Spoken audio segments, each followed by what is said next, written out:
Bamwe mu bafatanyabikorwa b'urwego rw'igihugu rw'iterambere RDB muri gahunda zo kubungabunga pariki y'Ibirunga bavuga ko amafaranga ava mu bukerarugendo yashyizwe mu mishinga y'abaturanyi nayo yagize uruhare mu kuvugura imibereho yabo. Yavugura imibereho myiza y'abaturage kubera ko ugiye kureba cyane cyane twagiraga ngo mu gihe cy'izuba ugasanga abaturage bari kwinjira muri pariki bagiye kuvomamo amazi, ariko abaturage babonye ibigaga by'amazi bafata amazi ku nzu zabo. Ikindi dufite inka mu makoperative yose yashoboye kubona inka, ubu ngubu turabona amafumbire nta kibazo, ndetse n'abana baranywa amata nta kibazo. Iyi mishinga kuva 2005 hatangira gutangwa revenue sharing, duhabwa inka, duhabwa amashuri, duhabwa amayisidi, duhabwa ibitaro, duhabwa intama ku batishoboye, byatanze impinduka ku baturage baturiye parike, babona parike nk'igisubizo aho kugira ngo bayibone nk'ikibazo. Ubu ngubu byavuye ku rwego rw'uko bagiye muri udusoko dutoya, kuko baba baratewe inkunga.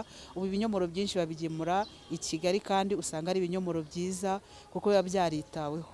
Nubwo bimeze bityo ariko bavuga ko ari imwe mu mishinga yagiye yigwa ariko ntitegwe inkunga uko bikwiye, bigatuma itagera ku ntego, ibintu bamwe basaba ko byahinduka.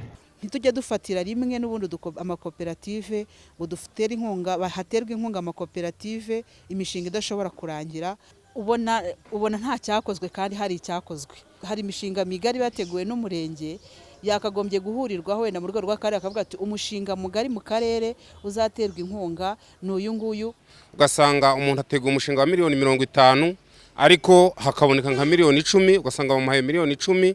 Izo miliyoni rero ziraza zigakora ariko ntizirangize. Amafaranga azigihe kandi akaza yuzuye bibasha kuba byakora umushinga vuba kandi ukabagira ku banyamuryango n'abaturage byoroshe. Umuyobozi ushinzwe politiki y'imicungire za parike z'u Rwanda n'ibindi byanya bikomye ngo Teresfor avuga ko hagendewe ku buryo imwe mu mishinga yagiye ishorwamo amafaranga ariko ntigere ku ntego, hagiye gushyirwaho uburyo bushya bwo gutera inkunga imishinga ishyirwa mu bikorwa ikarangira kandi igatanga umusaruro ufatika.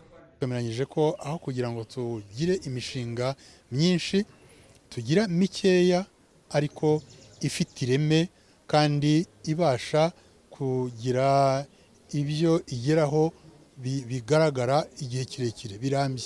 Habeho imishinga igaragara, umushinga wigwe neza, ugaragaze ibyo ukeneye, noneho hashakwe inkunga yo kugira ngo uwo mushinga ukorwe urangire.